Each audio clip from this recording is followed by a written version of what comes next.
So let's talk about what's been going on with the hot topics. Now, August 9th, there was a sturgeon full moon in the sign of Aquarius, and in the city of Milwaukee, Wisconsin, there was a flash flood warning that turned into an actual flood, right? And from my research that I've done, the city will mark its 180th year in 2026.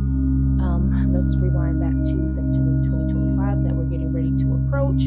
They are working on changing the city's flag. So if there's any significance with that, and they're going to have like people join in to see what they want to represent on the flag, right? What else? I've gathered also when it comes to the city of Milwaukee that they hadn't seen nothing like this since 1871. And even back then, there was some sort of big fire that happened. It happened in Chicago, and it kind of like passed through the city of Milwaukee, if that makes sense. So, yeah. Also, Milwaukee, Wisconsin is known for its brutal storms when it comes to like the snow, and even when it comes to like the summertime, it's really, really hot in August, but nothing like this when it comes to the rain. And so, just with my spiritual hat on, there's a significance to that. If you've seen the pictures, you will see like, oh, okay, it only hits certain areas when I seen videos and pictures. And also, I believe it was in Menominee Falls, Wisconsin. It looked at like the whole road had like sunk in like that, like something pulled it down. Crazy, never seen nothing like that before. So yeah, and again, my spiritual hat is saying that there's work that's being done. Also, anytime you see anything that relates to the storm and like Cancerian energy rather, Scorpio energy, something that has to do with the waters and the cardinal energy of the water, there's a cleansing that's going on. And the rumor in Wisconsin is there have always been like this dark cloud over Wisconsin, right? Because of the things that has taken place in the city of Wisconsin. Okay, so I got a minute in my mouth, y'all. Let's move on to the next subject. Samira, she's very educated. She's well decorated in her accomplishments and her achievements. Let's just say we need educated artists back in the front. People who do their research, people who is into their craft and they are studying also when it comes to their craft, when it comes to the things that is happening around them in this world. And she's an activist. And what I have to say about her mother coming out and defending her daughter is the reasons why a lot of y'all have an issue with that is because y'all don't have mothers to defend y'all like that. Why? Because a lot of y'all have gone no contact with your mothers, right? A lot of you probably have not tried to like work things out when it comes to your mother. So yes, it's weird for people and it's triggering for people to actually see her mother come out and defend her as she should, just like with Beyonce and Miss Tina, right? She's going to defend her daughter. I don't know what y'all don't understand. Okay, next subject. So I think what's happening with everything as far as like people and their communication is a lot of people are trying to find their footing, and I keep on saying this, they're trying to find their footing, they're scrambling, and so people are going to feel called to try to defend themselves in certain ways. So they're going to be in a different country and have their flag from their homeland represented in the country that they're living in, the one that they have fled to. You should be able to represent yourself in your own country. But what I'm saying is, listen, that's here nor there.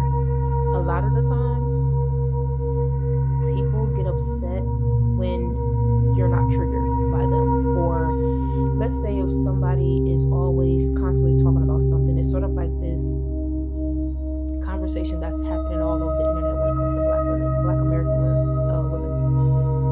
A lot of people always have something to say, and if you're smart, you can see that a lot of the time we like to get attention. I don't know what y'all don't understand.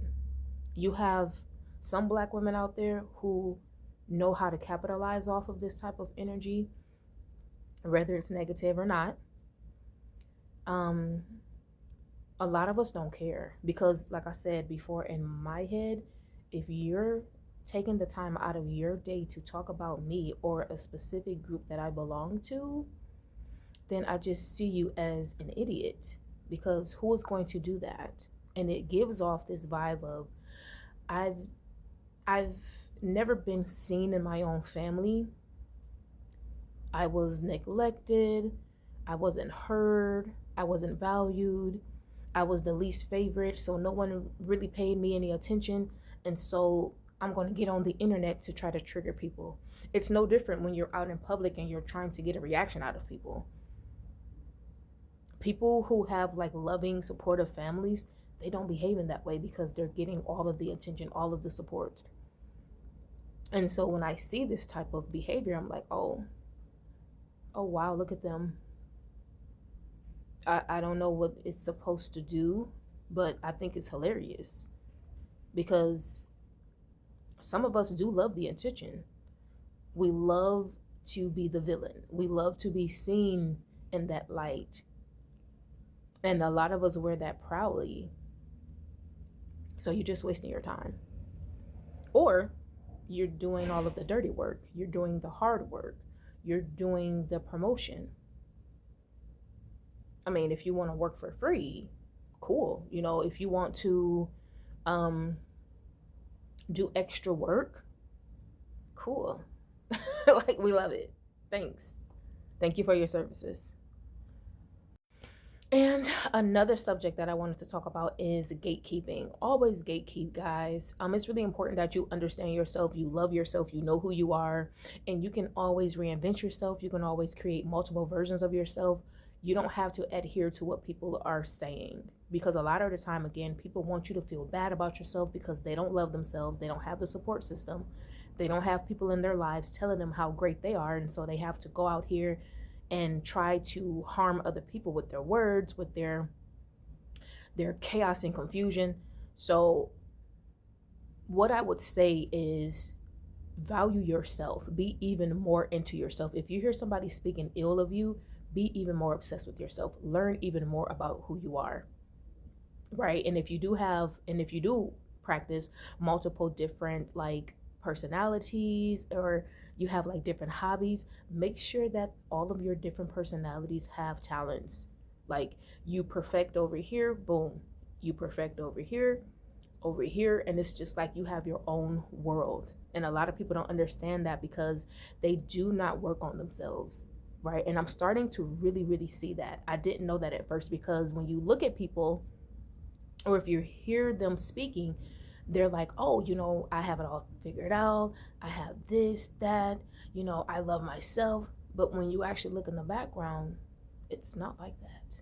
It's not like that. So at some point, you're going to have to like prove it with your actions, right? Not just talk. So, but